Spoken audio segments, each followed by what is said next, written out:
Good morning, everybody. It's Dan Hussey with Zaner Ag Hedge bringing you a strategy of the day update here for June 8th, 2023. Remember, trading futures involves risk and is not suitable for all investors. And everything I talk about here today is just my own opinion and not a direct trade recommendation. But do feel free to get in contact with me if you want to talk about making these part of your trade plan or getting involved in futures. We're always looking to bring on new clients and to help with your trade plan and risk management strategies. 312-277-0110, my number and information in the bottom right-hand corner of the screen. We're going to talk about corn, wheat, and beans here today real quick. Later today, we have the Strategy of the Week webinar coming up at 1:30 p.m. Central. I'll go through a post or a pre-WASD report kind of outlook for Friday. There's not much in that report that I'm anticipating. Right, we had export numbers here this morning. We're going to continue really to trade weather markets, which is where I think the main focus is, and that drought map to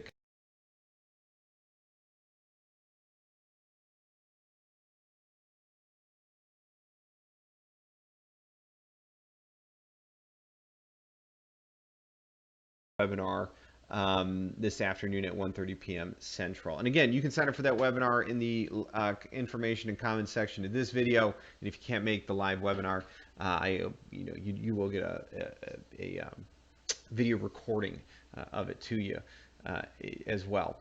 So, or at least a link to it.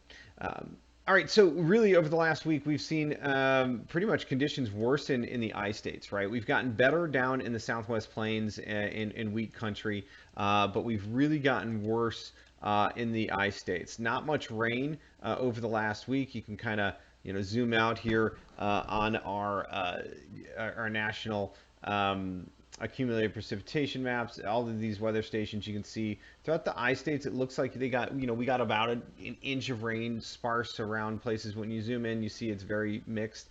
You can see the rain in the Southwest that helped alleviate some of those drought conditions. But when we really dig down here, you start to see, that the rain fell around major metropolitan areas out in, our real growing, acres through Indiana, Ohio, Michigan, through the Mississippi corridor here, really didn't get much rain, right? So left us with worsening conditions on the drought monitor map. And I think today we're starting to see response and continuation of the uptrends that are, in response to that. Let's begin with wheat today because it's kind of the odd man out. We're actually, into a harvest here. Wheat is breaking above in the Chicago contract that 18-day moving average and that 10-day, trying to stay above them here. It's also doing so in basically a 50% pullback from swing low to high. We found the 55-day moving average at 654 as resistance here in the first test. There's a bit of an inflection zone here around 660, old support, now resistance. That if we go through $7 back towards that 100-day moving average and 766 to 200-day moving average above that. You can make a case for this downward kind of sloping trend line through the highs, so to speak, this downward pointing wedge, maybe a bit of a capitulating bottom having formed. But there's certainly a trend line now against the highs and against the current high of the month for May that we want to see the market push above. Currently, overbought conditions were unwound, so in this little pullback, we've got room to the upside in the daily RSI.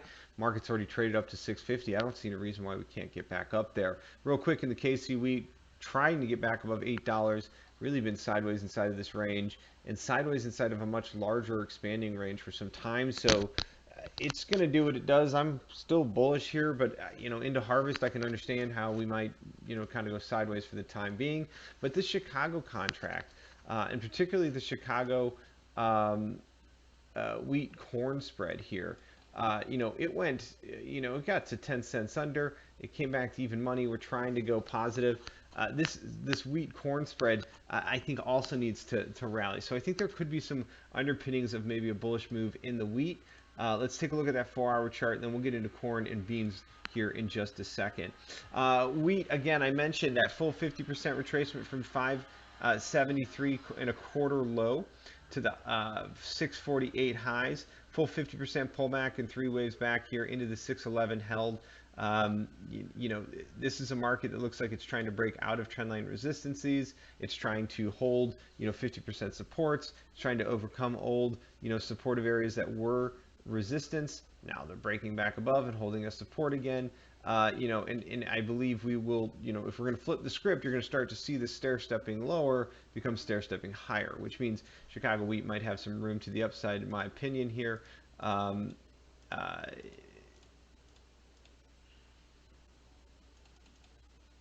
anyway, some room to the upside. Let's see what it does when it gets up towards that 666 area on the charts. Now, that should open up, in my opinion, the door for corn to rally here, right? Because I think it's really tough for corn to rally if wheat prices are getting really knocked down, right?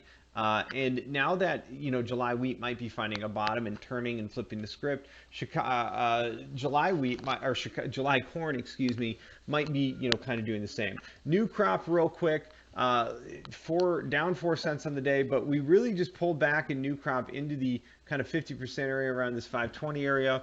And again, that's a 50% swing from our lows here around 490 to basically the highs at 550, right?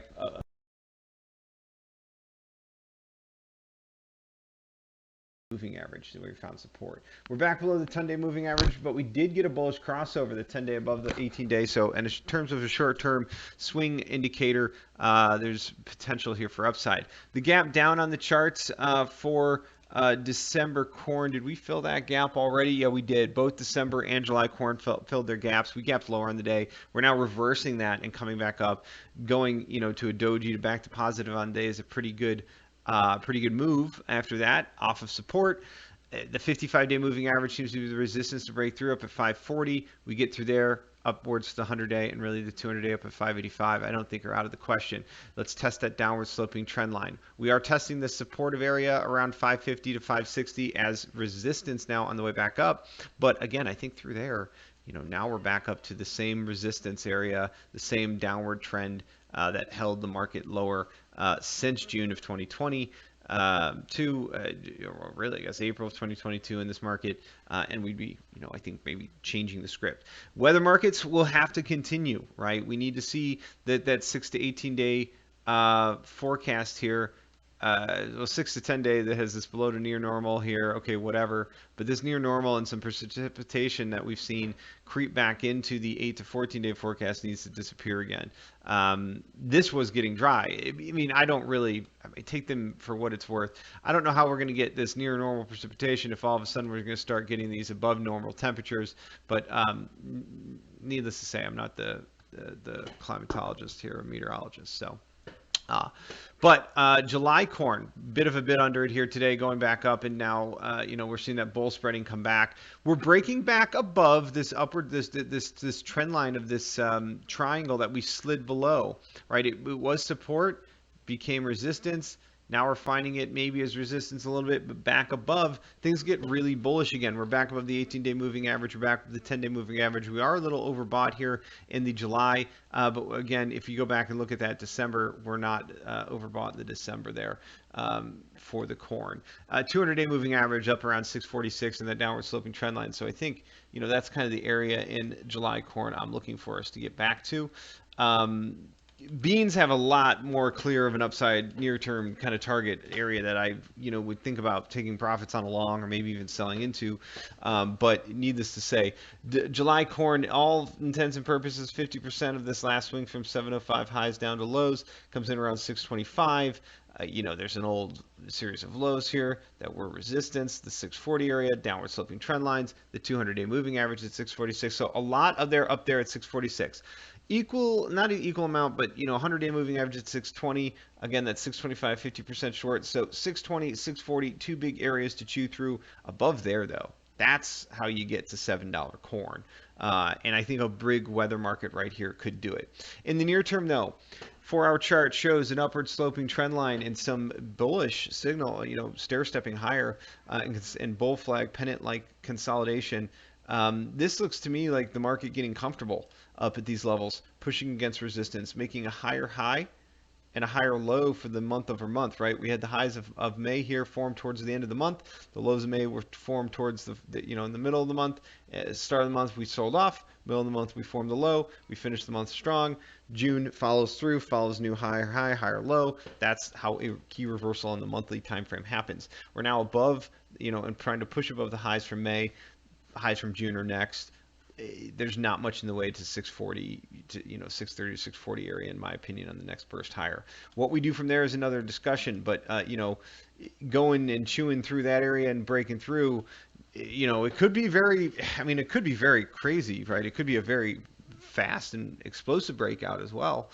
We have weather markets, here. We have a WASDE report tomorrow. Um, Things could get exciting. Now, we could hit this resistance and we could just fall right back down in the range that we've been in too for a little while, right? We could find 640 as resistance and then come back down to find $6 as support. But for now, path of least resistance for this chart seems to be heading higher for July corn. And today's price action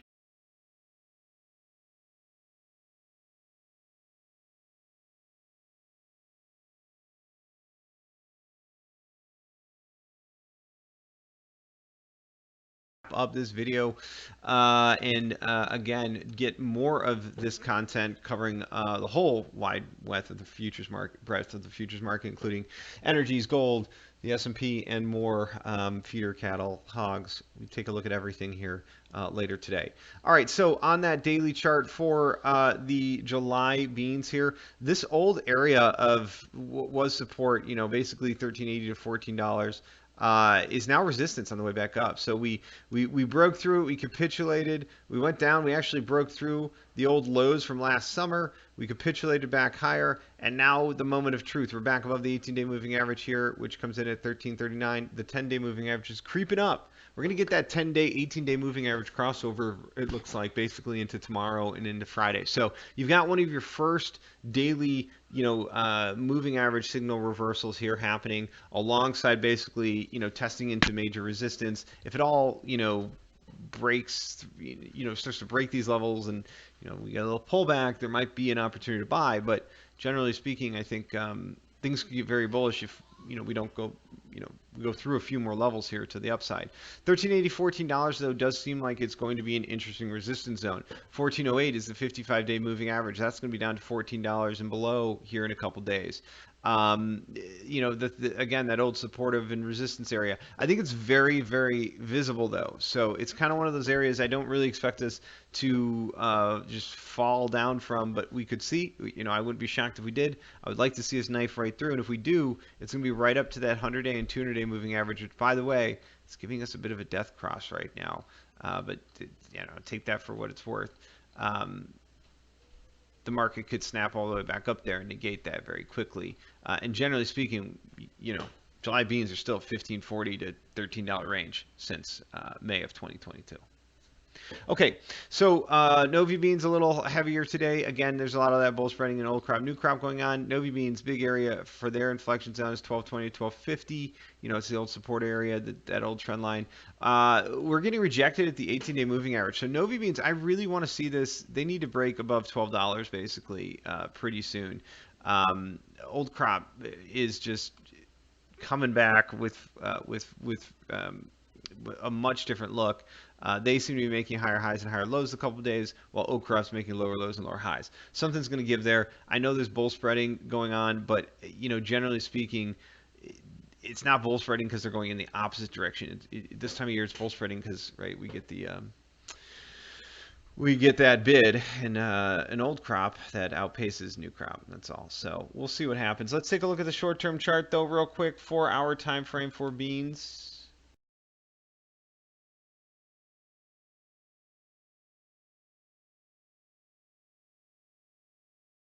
Basically, you take lows of the day, take lows of the day to highs of the day here. It's basically just a 50% pullback. We'll see what happens. I mean, stay above this trend line, stay above this 50% area. Again, there's kind of a downward sloping trend line we're starting to break above here. It's a fight right through, chewing through resistance. So I'm watching in the short term this channel that is kind of formulating off the highs. Full 50% pullbacks would be down to 1320 and to 1317 to be exact. We're not really talking about that until we get below 1350 and certainly below this trend line that's basing against the lows. And look, even intraday, as I pointed out, let's look at a 15-minute chart for that.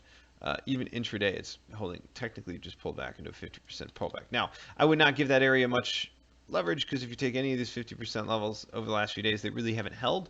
But, you know, if you see one hold and it goes to target, that's just a footprint in the sand that we can use for future analysis. We maybe didn't take the trade, but hey, at least we're paying attention to what some kind of algorithm did, right? And that's the goal of trading in technical analysis at the end of the day. There really isn't and I apologize, I actually gave you the wrong fib here for that full 50% back. I noticed my high here was at 1363. It actually does come up to 1321 as that 50 back from swing low to high. But needless to say, we'd have to break below a few other levels here for us to get there.